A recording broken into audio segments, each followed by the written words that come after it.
오늘은 우리 그동안 교회 여러 가지 상황으로 나오지 못하신 분들, 그리고 처음 오시는 우리 태신자 여러분들을 모시고 저희들이 함께 예배를 드리고 있습니다. 말씀을 시작하면서 먼저 한 가지 질문을 드리겠습니다. 여러분들은 앞으로의 여러분의 삶을, 인생을 어떤 모습으로 살기를 원하십니까? 아마 많은 분들이 이렇게 대답할 것입니다. 예, 저는 행복하게 인생을 살기를 원합니다.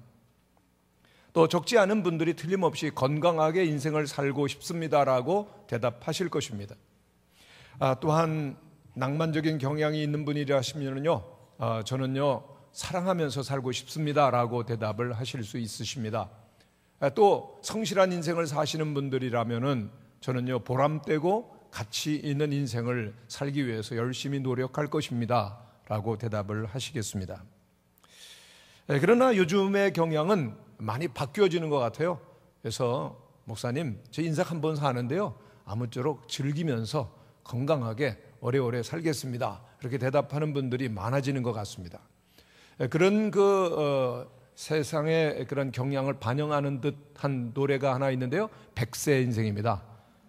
여러분 가사를 아시는지요? 제가 인터넷에서 찾아봤습니다. 60세 저 세상에서 날 데리러 오거든 아직은 젊어서 못 간다고 전해라.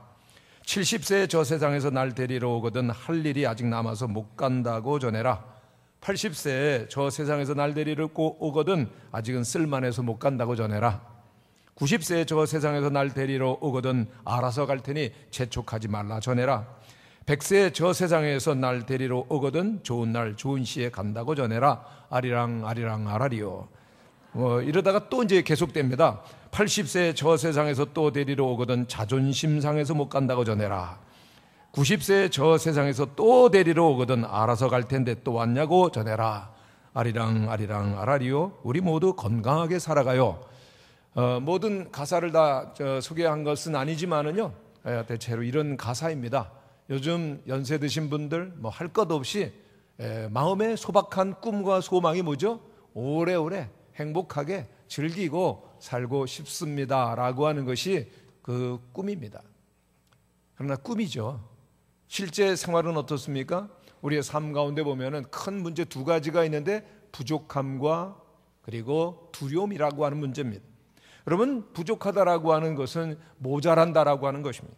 물질적으로도 모자라고 마음적으로도 정신적으로도 영적으로도 모자라는 마음을 갖고 살아가야 되는 것이 오늘 우리의 삶의 문제입니다. 얼마나 많은 사람들이 우리나라에서 경제적으로 우리 젊은이들이나 또 장년들이나 노년들이나 부족해서 문제가 되고 있습니까?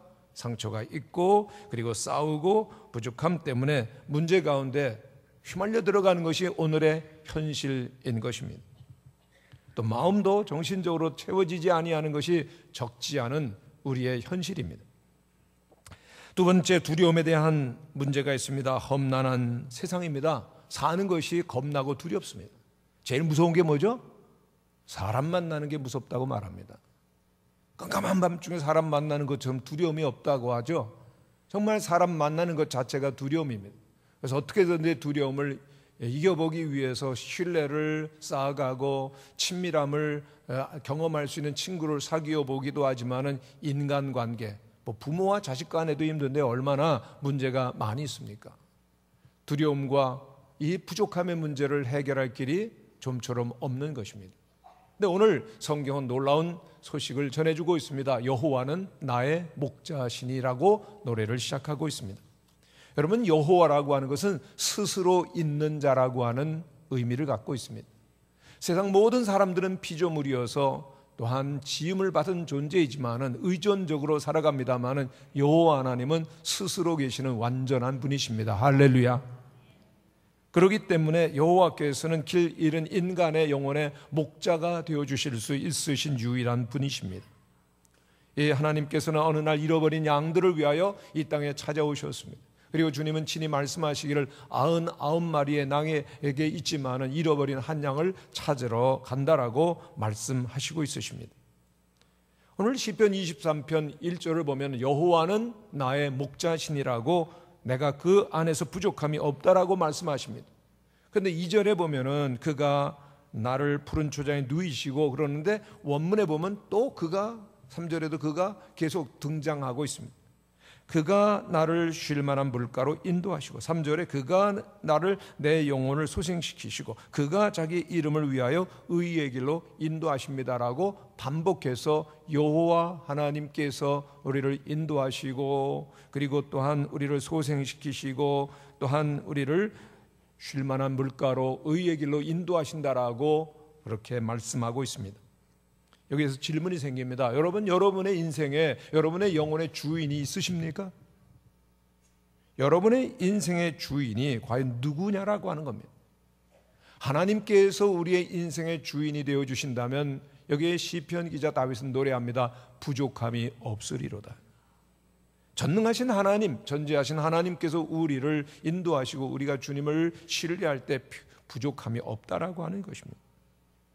여기에서 부족함이 없다라고 하는 것은 결코 돈이나 건강의 문제가 아니라고 하는 것을 저희들이 잊지 말아야 합니다. 물질적으로, 소유적으로 또한 모자름이 없는 것이 행복은 아니기 때문입니다. 우리들이 신앙생활하면서 착각하기 쉬운 것은 기도를 마술처럼 생각하는 겁니다. 부족합니다, 주세요, 그럼 펑 하고 나타나는 것이 아니라는 겁니다. 부족함이 없다라고 하는 것은 내 영혼에 평안함이 임하는 것을 의미합니다. 너무나 좋다, 평안하다라고 하는 그러한 그 마음속에서의 감탄사가 우러나온 것이 언제이죠? 왜 평안하냐? 하나님이 우리의 마음속에 임하실 때, 그리고 우리 모든 마음의 수고하고 무거운 짐을 주님께 맡길 때 평안함이 찾아옵니다. 미국의 한 재벌이 죽기 전에 마지막으로 한 기자가 가서 인터뷰를 했습니다. 그런데 그 인터뷰 가운데 농담처럼 그 기자가 질문을 하죠. 회장님, 평생에 너무 많은 돈을 버셨습니다. 행복하셨습니까? 농담처럼 질문했는데 이 회장님께서, 그 엄청난 부를 소유하셨던 회장님께서 뭐라고 대답을 하셨을까요? 진심으로 대답하는데요, 조금만 더 벌었으면 행복했겠습니다. 그렇게 많이 있었는데 행복하지 않았다라고 하는 것입니다. 여기에 문제가 뭡니까? 조금만 더라고 하는 겁니다. 한번 따라 하시기를 바랍니다. 조금만 더 벌면 좋겠어요. 조금만 더 배웠으면 좋겠어요. 조금만 더 성적이 쑥 올라갔으면 좋겠어요. 조금만 더 오래 살면 좋겠어요. 조금만 더 승진하면 좋겠어요. 조금만 더라고 하는 이 질병이 우리의 마음속에 찾아오게 되면요, 어떠한 상황 속에서 만족할 수 없다는 사실을 기억해야 될 것입니다. 조금만 더, 이것은 치명적인 고질병입니다. 이 병에 걸리면 아무리 넘쳐나도 부족하다라고 말하는 것이죠. 오늘 사회가 예전보다 얼마나 더 잘 삽니까? 우리가 살고 있는 이 지역을 봐도 완전히, 그야말로 완전히 달라졌습니다. 그런데 우리들 주변에 들려오는 소리가 무엇입니까? 죽겠어요, 힘들어요, 못 살겠어요, 괴로워요, 자살할래요. 오늘의 문제입니다.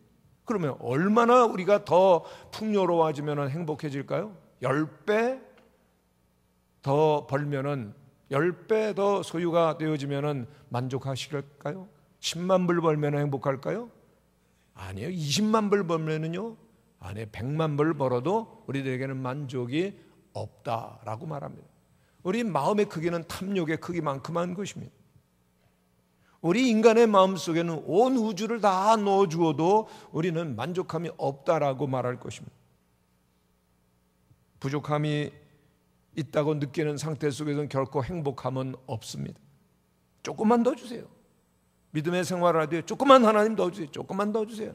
그 기도에 함정에 빠지게 되어지면은 우리는 감사를 모르고 원망하고 조금만 더 탐욕 속에서 우리의 삶이 영원히 무너져가는 것입니다. 언제 그럼 우리가 채워질까요? 우리의 마음속에 우리를 지으신 하나님께서 찾아오실 때 우리는 꽉 찼습니다. 이제 되었습니다. 하나님이 우리의 마음과 영혼 속에 계실 때 우리는 비로소 그렇군요, 평안합니다, 만족합니다, 행복합니다 고백하게 될 줄로 믿습니다. 오늘 시편을 지은 다윗은 하나님을 목자로 그렇게 표현합니다.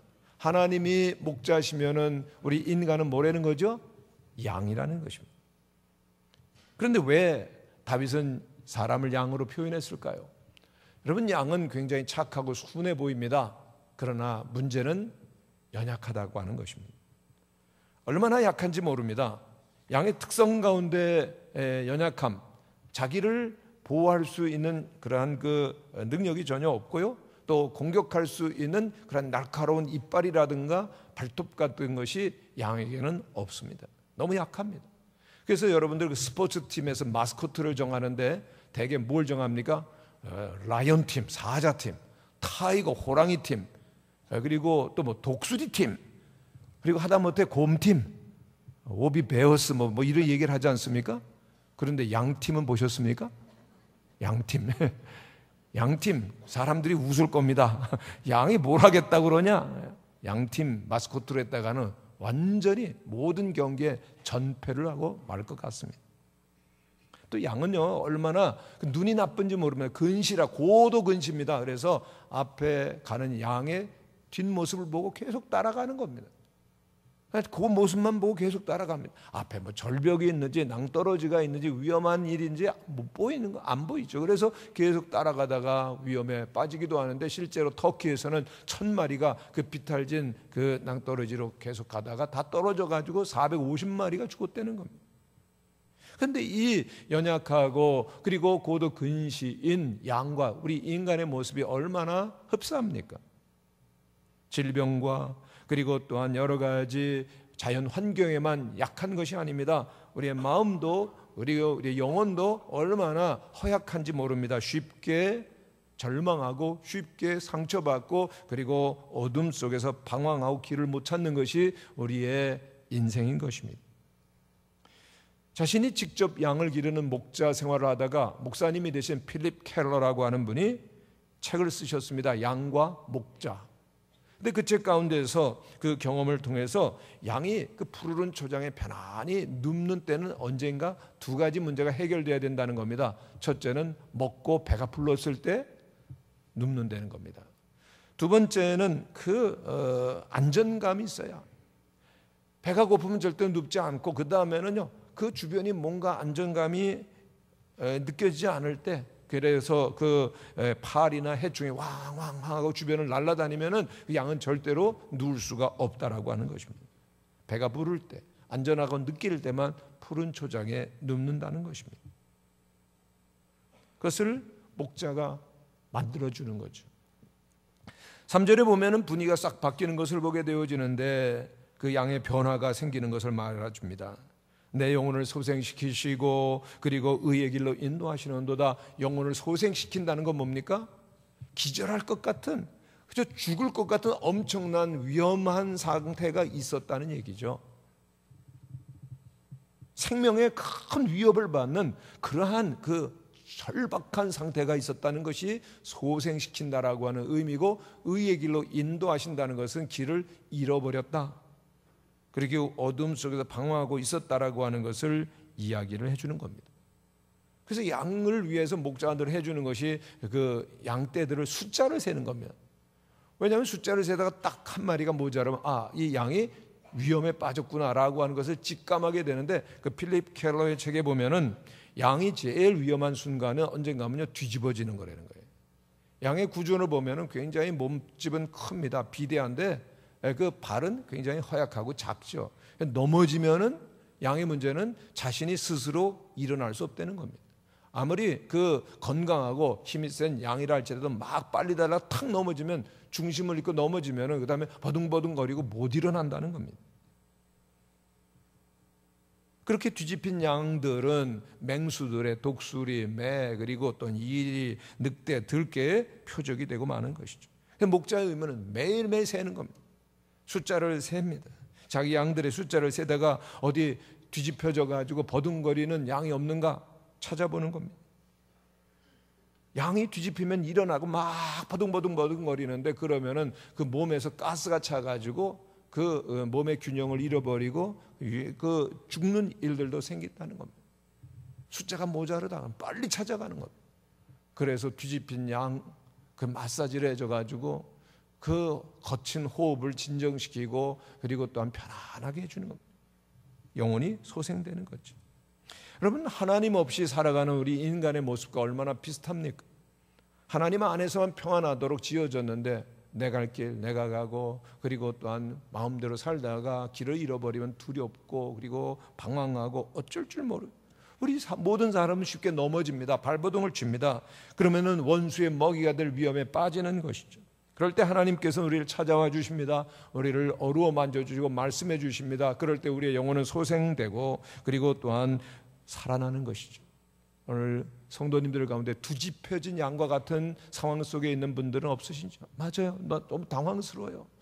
너무나 고통스러워요. 번민이 있습니다. 주님을 만나실 수 있기를 바랍니다. 주님을 마음속에 모시기를 바랍니다. 주님께서 우리의 영혼을 진정시켜 주시고, 그리고 의의 길로 인도하실 때 두려움이 없어지는 거예요. 와, 살았구나. 그때 주님이 계셔야 되는 겁니다. 그런데 4절에 보면 더 심각한 상태가 나오는 것을 보게 됩니다. 내가 비록 사망의 음침한 골짜기를 다닐지라도. 인생 살다가 보면은 누군가 다 그 어두운 그 죽음의 골짜기를 가야 됩니다. 여기 골짜기라고 하는 말은 그늘이라고 그 표현을 해도 문제가 없을 거예요. 죽음의 그림자가 드리운 그러한 골짜기를 통과하는 것, 모든 인생의 그러한 필수 코스인 것이죠. 우리가 죽음을 경험하지 못하지만은, 그러나 죽음을 예감하는 그런 때가 있는 것입니다. 어느 날 병들 때, 어느 날 큰 위험스러운 사고 가운데 있게 되어질 때, 그리고 큰 문제 속에 있게 되어질 때, 어느 날 거울을 봤는데 딱 내가 늙었네, 내가 지금 늙었다라고 하는 건 뭐죠? 내게 점점 가까이 오는 죽음이 느껴진다라고 하는 거죠. 나이가 들어서만이 아닙니다. 젊은이들도 사고로 생명을 잃고 어린이들도 위태로움에 빠질 때 두려움이 있는 것입니다. 그런데 놀라운 사실은 시편 기자는 내게 두려움이 없도다. 사망의 음침한 골짜기를 지날지라도 해바름을 두려워하지 아니하노라고 노래합니다. 왜요? 그 비결이 무엇입니까? 나는 두렵지 않다라고 말할 수 있는 그 비결이 무엇입니까? 오늘 시편에 보면은 답이 나옵니다. 주께서 나와 함께 하심이라. 주께서 나와 함께 하심이라. 주님께서 우리를 버려두지 아니하시고 오늘도 함께 하심을 알게 되어질 때 우리의 마음속에는 평안이 있고, 주는 나를 기르시는 목자입니다라고 노래하는 심령이 될 줄로 믿습니다. 성경에 보면은 여호와는 나의 목자신데 목자의 신 여호와께서 지팡이와 막대기로 나를 안위하시나이다라고 노래합니다. 여러분, 지팡이와 막대기라고 하는 것, 이것이 그 목자들의 도구인데요. 먼저 지팡이를 보면은 굉장히 깁니다. 거의 그 목자의 키나만큼 긴 그런 지팡이인데 끝이 이렇게 구부러져 있습니다. 뭐에 쓰느냐? 양이 그렇게 멀리 이렇게 낭떠러지에 이렇게 떨어질 때, 비탈에 이렇게 멀리 미끄러져 있을 때 거기에 목에다 딱 걸고서는 땡겨오는 겁니다. 구원의 지팡이죠. 그리고 막대기는 어떤 짐승이 양을 해치기 위해서 따라오게 될 때 양과 싸우기 위해서, 그 짐승을 싸우기 위해서, 물리치기 위해서 사용하죠. 그런가 하면은 양이 다른 길로 가려고 하면은 그 막대기로 징계를 하기도 합니다. 여러분, 양이 순하지만은요, 그런데 고집도 엄청나게 셉니다. 여러분, 사람 사귀어보면요 굉장히 착해 보이고 순해 보이는 사람도 어떤 때 보면 너무 미련스러울 정도로 고집퉁인 거 아시죠? 예, 끄떡거리는 분들이 많이 있으셨어요. 그 착한 사람 같은데 그렇게 미련하고 고집퉁이에요. 양이 그렇다는 얘기입니다. 성경에 보면은 이사야서에 우리는 나 양 같아서 그릇 행하여 각기 제 길로 갔거늘. 사람들 보면요 뿔뿔이 제 길로 다 가는 겁니다. 말 안 듣는 양이 있고 위험한 데 있는데도 계속 가겠다고 고집하는 양들이 있습니다. 그러면 그 양을 사랑하는 목자가 해야 될 일은 뭡니까? 가지 못하게 해야죠. 생명을 구해야 되기 때문에. 그래도 안 들으면은 어떤 때는 심한 경우에는 다리를 막대기로 분질러 버립니다. 그럼 양이 못 걷죠. 그럼 어떻게 하느냐? 그 목자가 양을 딱 안고 다니는 겁니다. 낳기까지. 그러면 그 양은 목자의 품 가운데서 안전함을 느끼고, 그리고 또한 무엇을 해야 될지를 배우고, 무엇보다도 그 목자의 냄새를 알게 됩니다. 편안함과 안전함을 느끼고, 그 다음에는 목자의 냄새를 맡고 따라온다는 것입니다. 여러분, 우리들 가운데서 혼자 살게, 내가 알아서 하겠습니다, 내 뜻대로 하기 위해서 얼마나 위험한지요. 그러나 주님께서는 우리를 위험 가운데서 건지시고 이끌어 주십니다. 주님의 지팡이와 막대기로 안위하시기 때문에 우리 모두는 주님 안에서 안심하고 평안하게 되는 줄로 믿습니다. 주님 따라가면 되는 거예요. 그 목자가 우리를 너무너무 잘합니다. 우리보다도 더 잘합니다. 우리들이 언제 지칠지, 언제 쓰러질지, 언제 넘어질지, 언제 햇빛 가운데서 그 지치고, 언제 배고프고, 언제 목마른 것은 목자가 아는 것이죠. 그래서 인도를 해주시는 겁니다. 믿음의 여정, 인생이라고 하는 것은 결코 낭만적인 산책과 같은 산보와 같은 놀이가 아닙니다. 얼마나 문제가 많은지요. 하나님의 백성인 하나님의 양들도 인생의 사망의 음침한 골짜기의 순간을 지나가야 될 때가 있는 것입니다. 그러나 신앙생활이 언제나 사망의 음침한 골짜기로 가는 것 같은 고통과 시련의 연속이다? 그것도 아닙니다. 마귀가 사실 그 예수를 믿지 못하게 만드는 방법 가운데 하나가, 예수 믿으면, 종교를 바꾸면 엄청난 집안에 우환이 생긴다, 그런 그 어둠과 두려움을 가져다 줍니다마는 그렇지 않습니다. 오늘의 본문 가운데 예수님을 믿으면 어떻게 합니까? 오히려 사망의 음침한 골짜기를 지나가게 하시는 거죠. 풍성한 그 은혜와 축복을 목자 앞에서 경험하게 하시는 것입니다. 예수님께서 이 땅에 오신 목적을 요한복음 10장 10절은 이렇게 말합니다.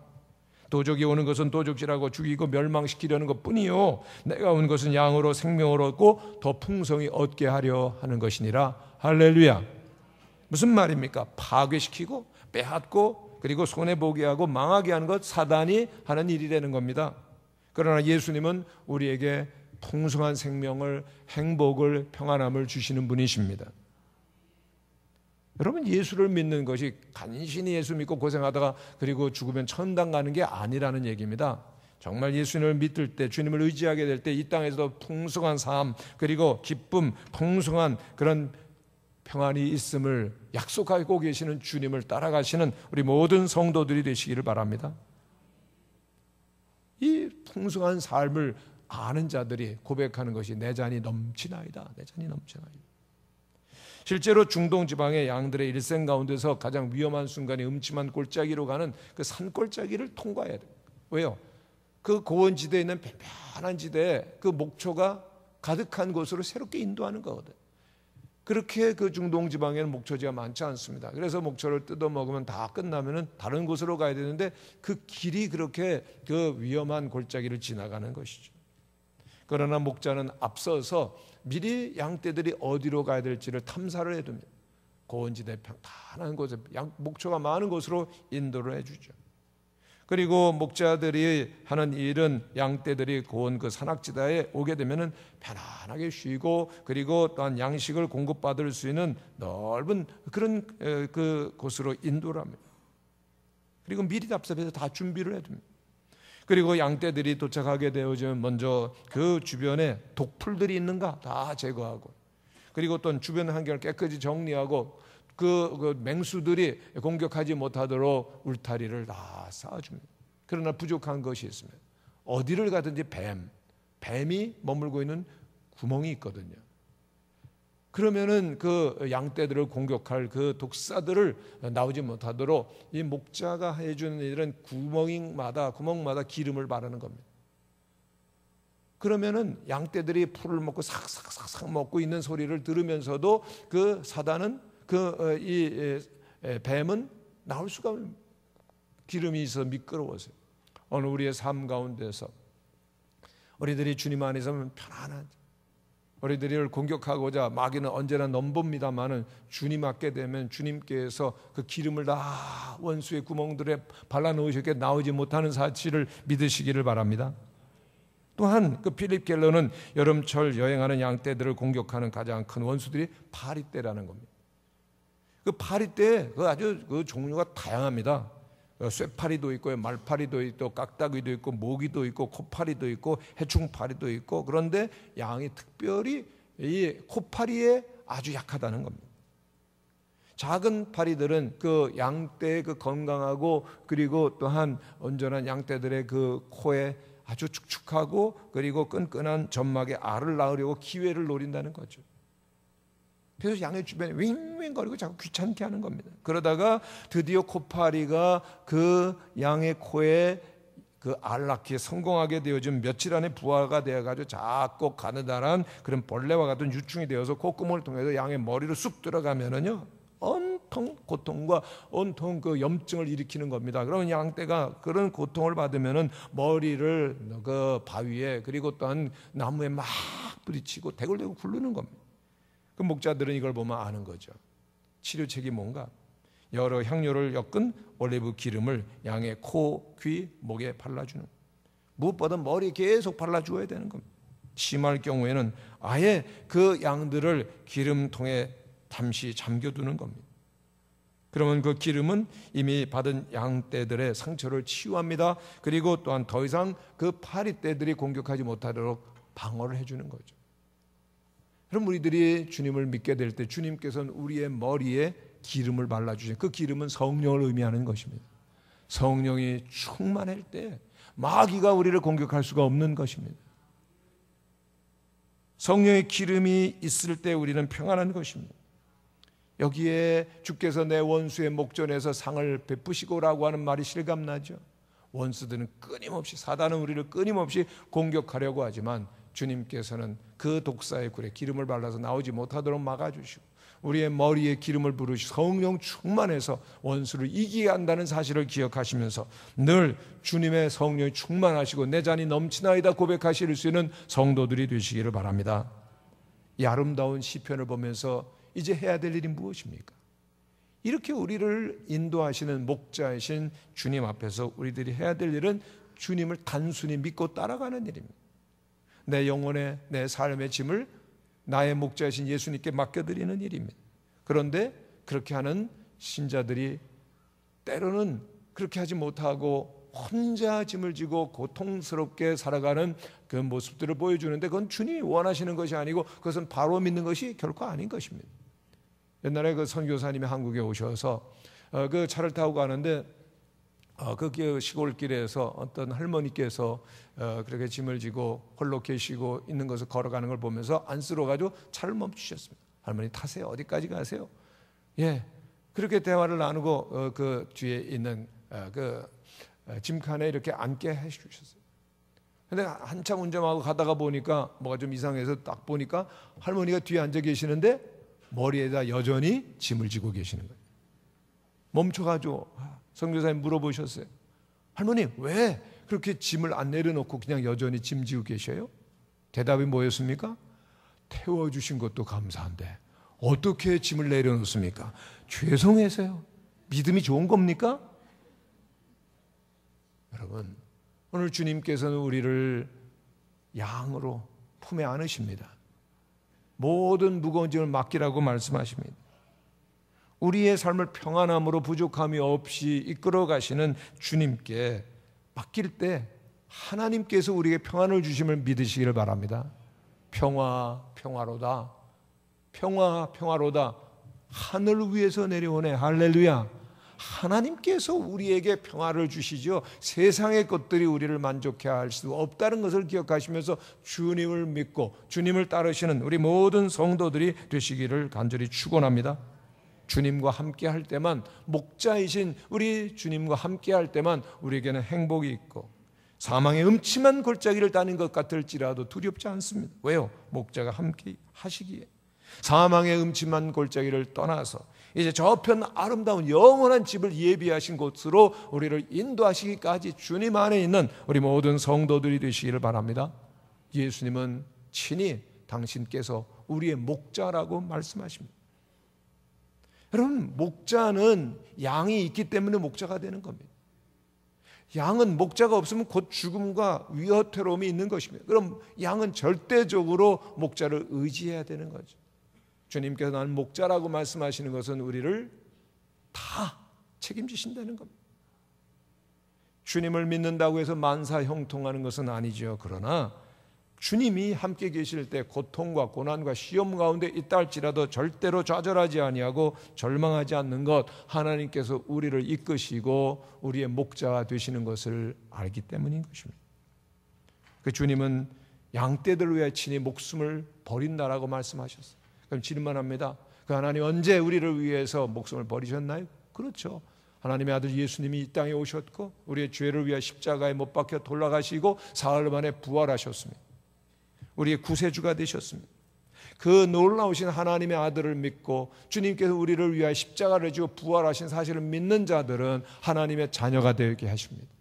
주님께서 인도하여 주십니다. 주님께서 친히 우리의 삶 가운데 찾아오셔서 우리를 이끌어 주시는 목자가 되어 주신다는 겁니다. 이것이 하나님의 약속입니다. 이 약속을 믿으십니까? 이 약속을 꼭 의지하시고 그리고 믿음으로 목자 되신 하나님을 바라보며 나아가는 여러분들이 되시기를 바랍니다. 그럴 때 우리들은 삶의 평안함과 그리고 또한 부족함이 없이 넘치는 인생이 되는 것이죠. 그 모든 비밀들이 성경 속에 있습니다. 성경은 우리의 삶의 매뉴얼입니다. 우리의 인생길의 지도입니다. 오늘 많은 분들을 초대해서 함께 저희들이 예배를 드린 이유가 여기에 있습니다. 교회 잠시 나오지 못하시는 분들, 교회 전혀 나오지 않았던 태신자들을 위해서 우리들이 이와 같은 자리를 베푸는 것은 우리의 평생의 선하심과 인자하심으로 함께 하시고 그리고 우리를 영원한 여호와의 집에 거하게 하시는 주님과 함께하는 새로운 삶을 함께 나누기 위해서인 것입니다. 이 고백이 우리의 모든 것이 되실 수 있게 모든 분들의 고백이 되실 수 있기를 간절히 바랍니다. 오늘 오신 분들 가운데서 그렇습니다. 나는 외톨이로 홀로 마음대로 살았는데 우리의 영혼의 목자가 하나님이시라니 이제 하나님을 믿고 예수님 안에 살기를 원합니다. 꼭 믿음으로 함께 사시는 귀한 은혜가 있게 되시기를 간절히 바랍니다. 이 시간 기도하시겠습니다.